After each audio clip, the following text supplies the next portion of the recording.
I'm going to replace the steering head bearings in this 1983 R100RS. And this is the steering head in the frame. So there's a bearing that goes up here, tapered roller bearing, and then another one that goes down here. They're the same size bearings.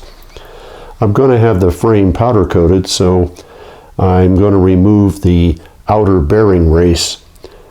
Now, the outer bearing race can get damaged over time, and that's done by the inner race, the tapered rollers, and they pound into the outer race.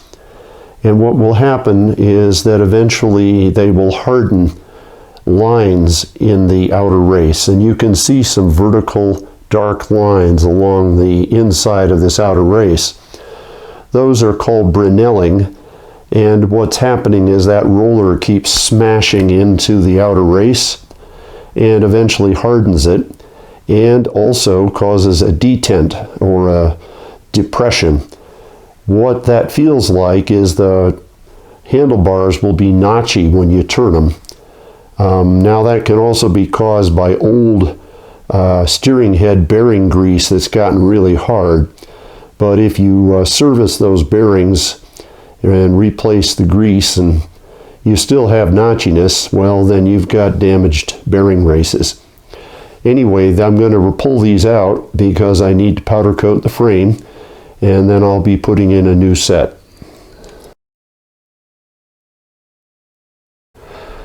This is the steering head outer race puller tool that I got from CycleWorks, and it's what I use to remove the races. Comes with a hardened special bolt that has a tapered face here, and then a ring that has a slot cut in it so that it can expand, and a very sharp edge at the bottom. So that fits like this, and when it's pressed against the head of the bolt, it'll open up and the sharp edge will fit underneath the bottom of the outer race so that you can get under it to help extract it. There's a sleeve that goes down and presses on here, and then a very large nut, which is the way you get all the force onto the slotted washer at the bottom. Then this sleeve fits on the top of the steering head and has a special washer with a nut, and that fits into the top like that. So then the puller mechanism threads into the nut, and as you tighten everything up, it pulls the puller mechanism up out of the steering head, pulling the outer bearing race along with it. So it's a very clever tool and usually does a nice job. So this is the puller mechanism that I've assembled, and I put it in, and I'll probably have to tap it to get it to seat.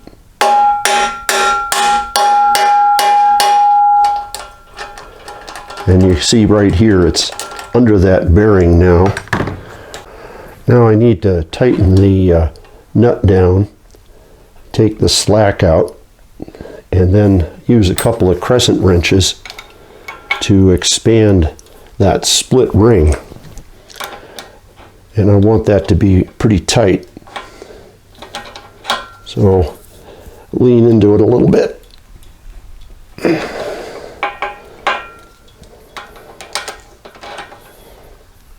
There we go. That seems pretty tight. Now the sleeve goes in, and there's two ends to the sleeve. One end will fit over the outside of the steering head, but the other just sits on top. So you want the side that'll fit over so that it'll act as a pulling surface. And then this is the side that fits with the little cover here with the nut built into the top. There we are. So we got everything tightened, and now it's a question of pulling it up out of the steering head.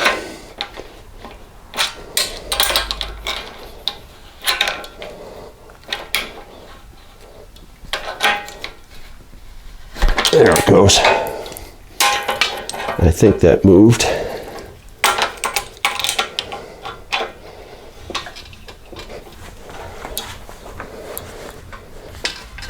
Yeah, it's beginning to come up and out.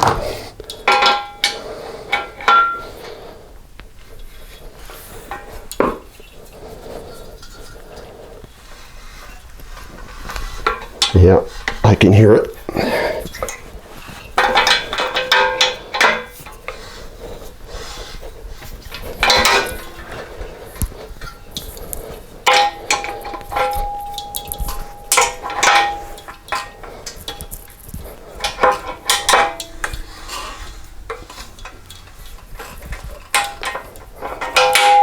Okay, it's come loose, and I just pull the cover out, and there's the bearing outer race. And to get that off, I just disassemble everything. But this is the inside of the steering head, and that's where the outer race fits in.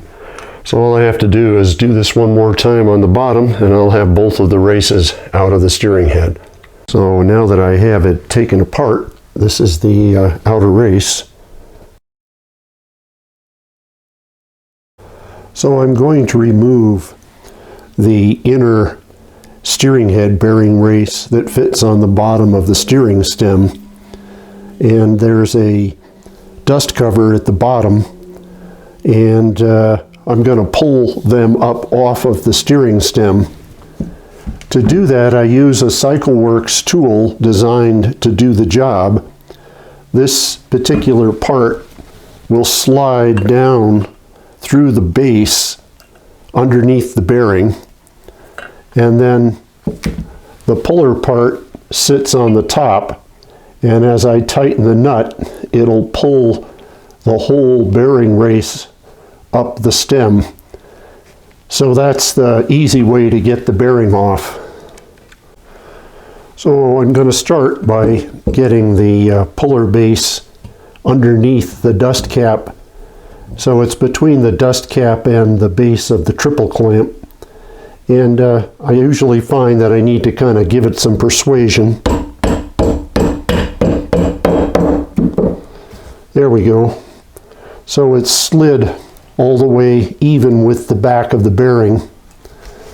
And then the puller just slides down like that, and then there's two nuts to secure it. So that's all you need to do to assemble the puller. Now I'm just going to use a socket and tighten up the nut and pull the bearing.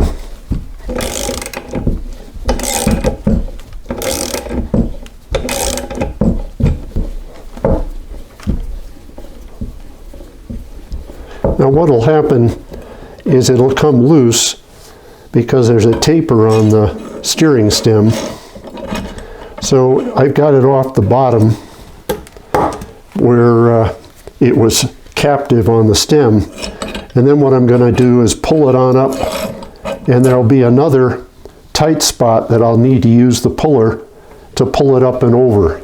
So I'll have to adjust the nuts and make them come down further, and then I can get the rest of it out. So I've reset the tool. I backed this nut all the way up so I'll have room to pull the bearing up over this wide spot in the stem, and I've reset the nuts. So just continue tightening everything up,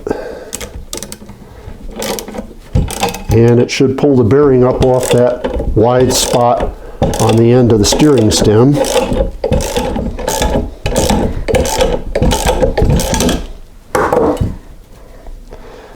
Now I've run out of room and I'm still not quite off, so what I'll do is reset this and drop it, and that'll give me a little more room to pull it. So I've got it reset with the nut higher and the bar down lower, and this should be sufficient to get it all to come off.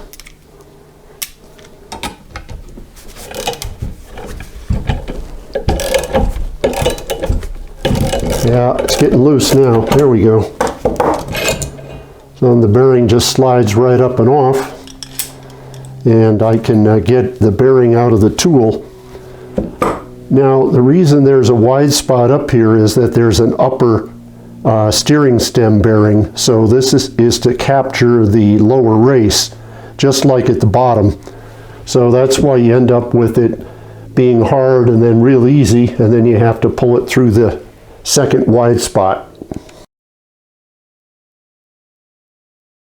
And this is the new grease cup or dust cap that'll go on the bottom. And if I need it, I have a tube that I can slide down the steering stem that'll be able to knock the bearing all the way down the stem with a hammer. But what I've done is freeze the stem and heat the bearing, and there's a real good chance the bearing will just slide right down the stem.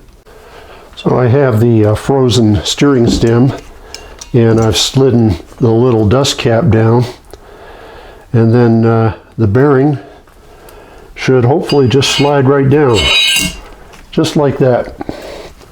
So that's the quick and easy way to install that inner race. So I'm getting ready to install the new steering head bearings. There's two of them. They're both tapered roller bearings. So there's the inner race and the outer race. Now the first step is to install the outer race into the steering head, and to do that I'm going to use the CycleWorks tools with a couple of other parts that were the pieces I used to extract the inner race. But this is the puller bolt that I used to extract it, but now I'm going to put a flat washer on it and a coupling nut, and then a piece of threaded rod into the coupling nut. And then I'm going to be able to slide the new outer race over it, and then the cap nut here will go on like that, and it'll push the race down into the hole in the steering stem. So it's a simple draw bar tool to drive the race in. So this is the steering stem, and this is where the top inner race is going to go. I put a little engine oil in just to lubricate that surface, make it a little easier to draw the race into the hole. So to tighten up the drawbar, there's an Allen head on the face of the bolt at the bottom, but it's an SAE 3/8, so your metrics aren't going to fit that. And it'll slide up like this, and then I can put that on the bottom to hold that from spinning. And then on the top, the outer race and this cover will go down, and I'll just use a big socket wrench to take that down and pull the outer race into the hole. Now to get started, I put the new race into the top, and then I tapped it to get it to be even all the way around and sort of snug, but just tried to get it set flush. So I've got the drawbar installed now, and the top cover here is on top of the bearing, so I'll just tighten everything up and draw it in.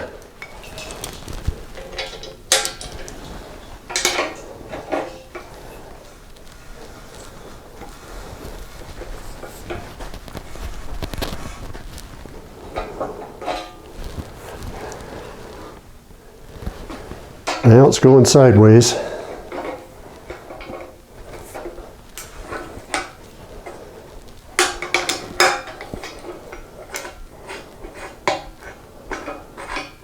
So to straighten out the race, I just used my plastic mallet and tapped around the high spot to get it flush, and then I'll put the tool in to finish drawing it all the way down. So the top race is installed now, and I just used the tool to put the bottom one in. I sort of inverted the tool, and so my bottom race is installed as well. So I'm ready to put the steering stem in. So the next step is to pack the bearings with grease, and I like to use this red extreme pressure grease. So I pack the lower bearing and also the upper bearing, and then I can slide the steering stem inside the steering head and put the upper bearing on, and that whole thing is secured by a special nut. It has notches in it to fit the tool that's used to tighten this nut up to increase the preload, but it's also special in another way. One face is a flat face, but the other face has a taper and a smaller flat face on it. And frequently people install this backwards and they have the tapered small face pointing up. In fact, it should be installed with a flat face pointing up.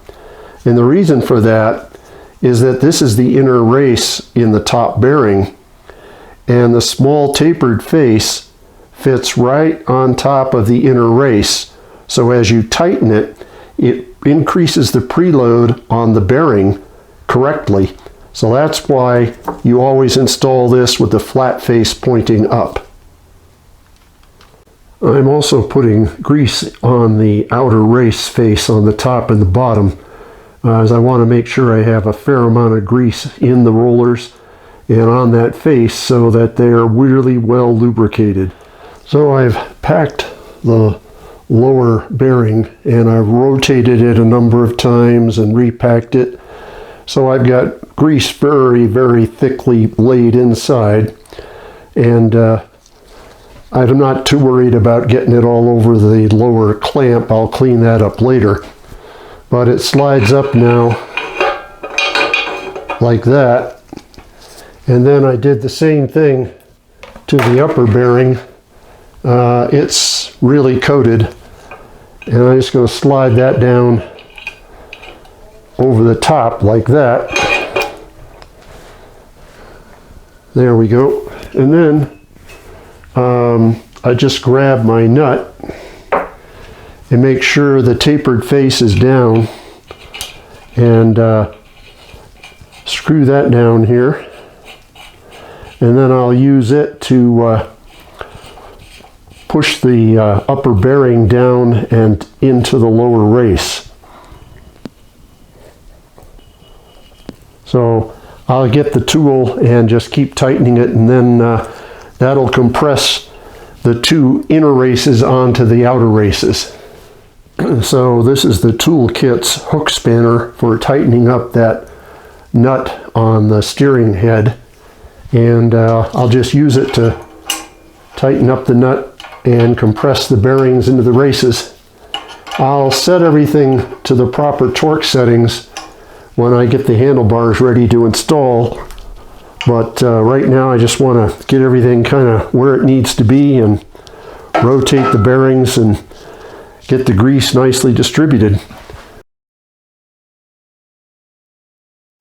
So now that I've used the top nut to compress the bearings and to seat the upper inner race on the steering stem, I'm going to take it off to show you how all the parts go together. There's a chrome dust cap which will fit over like this, and then the special nut goes on top of that. Then the next part that goes on is the top triple clamp or top plate that'll fit over the steering stem, and it's held in place by the acorn nut, and that threads on top of the steering stem. The stock BMW top plate is made out of thin, flimsy steel, and I don't like it. So I'm going to actually replace this with the toaster tan top brace when I get that far in the project. And I'm also going to replace the acorn nut with toaster tan's version, because this land right here is really thin and his is thicker, so there's much more bearing area between it and the top plate, so that just helps keep everything nice and secure.